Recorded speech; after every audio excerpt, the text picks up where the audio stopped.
En el año 2014 sucedió un derrame de un ducto administrativo por la refinería de Pemex. Ocurrió en Cadereyta, Jiménez, Nuevo León, que fue el causante de un gran impacto ambiental provocando la contaminación del río San Juan. Para llegar a la solución de ese problema ambiental, fue necesario informarse para entender el comportamiento de las sustancias químicas derramadas en el río y así poder ofrecer una propuesta para ese problema. Existen dos tipos de ductos de transportación: los que transportan petróleo crudo antes de llegar a la refinería y los que transportan la gasolina, el diésel y combustibles ya listos después de refinarse. ¿Qué es un hidrocarburo? Los hidrocarburos son compuestos orgánicos conformados únicamente por átomos de carbono e hidrógeno. Se dividen en dos clases, alifáticos y aromáticos. Los primeros están conformados por los que tienen enlaces sencillos, dobles o triples, mientras que los hidrocarburos aromáticos son compuestos orgánicos cíclicos que tienen mayor estabilidad por la deslocalización electrónica. La estructura molecular de un hidrocarburo consiste en un esqueleto de átomos de carbono a los que se unen los átomos de hidrógeno. Las cadenas de carbono pueden ser lineales, ramificadas y abiertas o cerradas. Los hidrocarburos aromáticos forman una familia de compuestos que tienen un núcleo en común, el núcleo del benceno. Pueden ser monocíclicos o policíclicos. Normalmente su estructura geométrica se presenta como un hexágono plano. En los hidrocarburos alifáticos su estructura depende del enlace que tenga el compuesto. En el caso de los hidrocarburos saturados tienen una geometría molecular teórica, que es cuando un átomo central se encuentra en el centro enlazado químicamente con 4 sustituyentes que se encuentran en las esquinas de un tetraedro. Los hidrocarburos influye mucho el número de átomos de carbono y la forma en la que están colocados, ya que así se proporcionan las propiedades químicas o físicas. Entre más carbono tenga la cadena, más sólido puede ser el compuesto. Tienen enlaces covalentes no polares, por lo que su electronegatividad es muy baja y sus fuerzas intermoleculares son muy débiles, por lo que sus propiedades físicas no son muy fuertes, como es el caso del punto de ebullición o fusión, que son muy bajos. La solubilidad depende mucho de si el compuesto es polar, en este caso no lo es, pero es posible disolverlo con otros compuestos no polares como el benceno. En el caso de la densidad, depende de la cantidad de moléculas que tiene el compuesto. Entre más moléculas, menos espacio libre y más densidad. La viscosidad de un hidrocarburo es la resistencia a fluir. La viscosidad disminuye al aumentar la temperatura. Una propiedad química de los hidrocarburos saturados es la oxidación. Se oxidan en presencia de aire, oxígeno o al calor de una llama, produciendo dióxido de carbono, luz no muy luminosa y calor. Hablando específicamente del petróleo, está conformado por hidrocarburos en su mayoría aromáticos y saturados. También tiene hidrocarburos etilínicos, acetilínicos y cíclicos, junto con varios derivados saturados homólogos del metano, además de tener pequeñas cantidades de azufre, oxígeno, nitrógeno y metales como fierro, cromo, níquel y vanadio.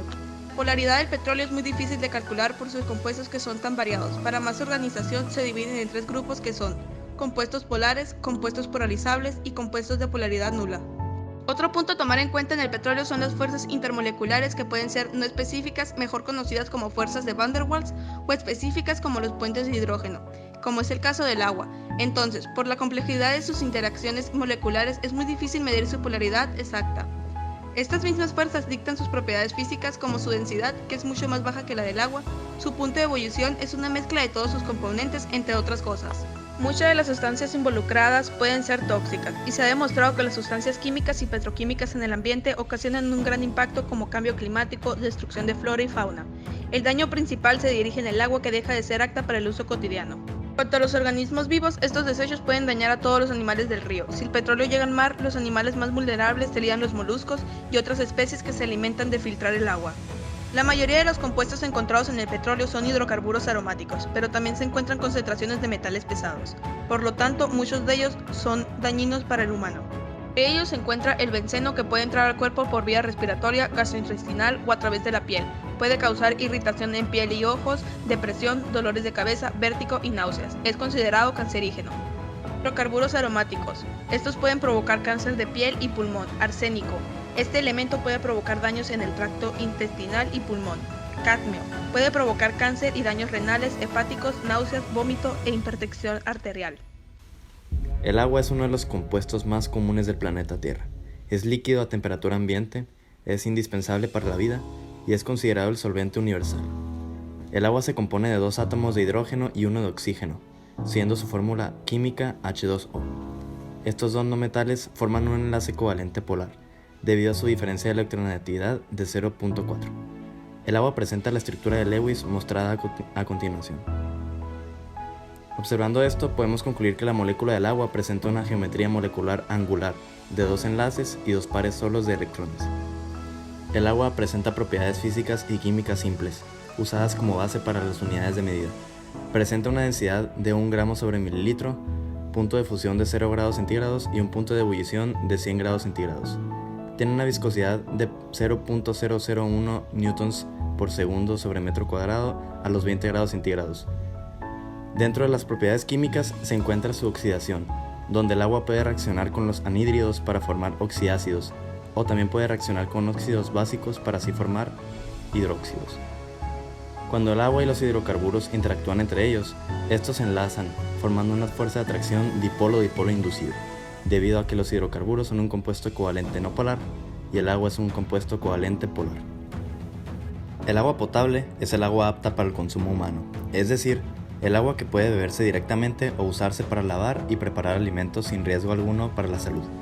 De acuerdo a las normativas de la Unión Europea, se establece que el agua potable debe tener un contenido de sales, minerales e iones que esté dentro de los rangos aceptados, como los sulfatos, cloratos, nitritos, entre otros, lo cual supone un pH entre 6.5 y 9.5, lo que significa un pH básico.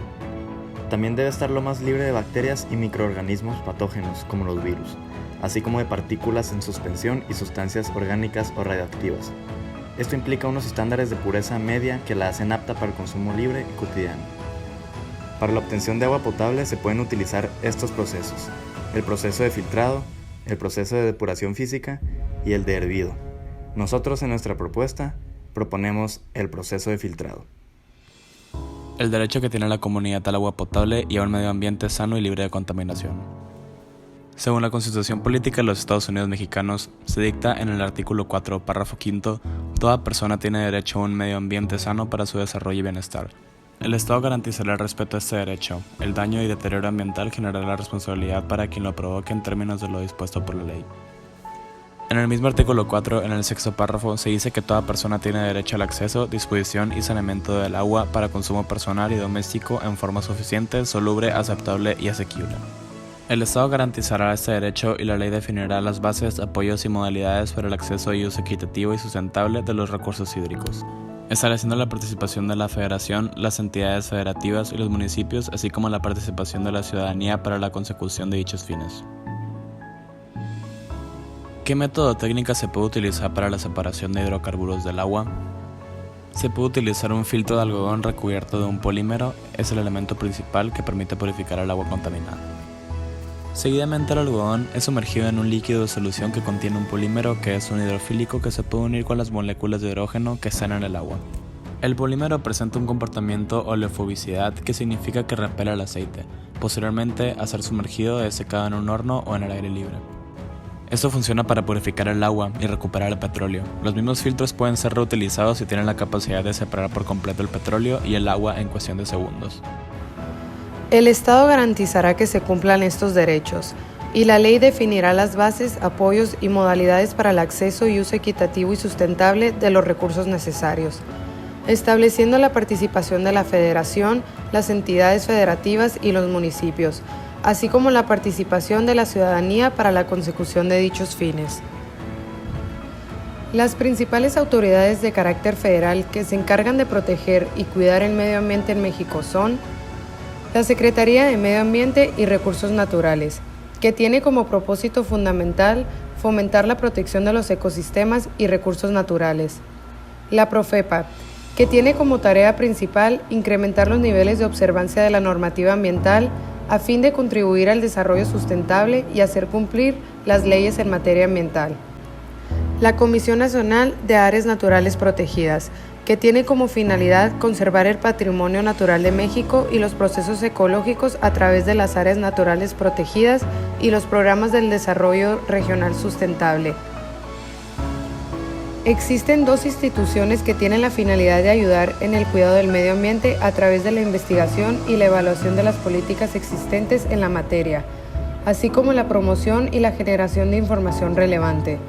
Estas dos instituciones son el Instituto Nacional de Ecología y Cambio Climático y la Comisión Nacional para el Conocimiento y Uso de la Biodiversidad.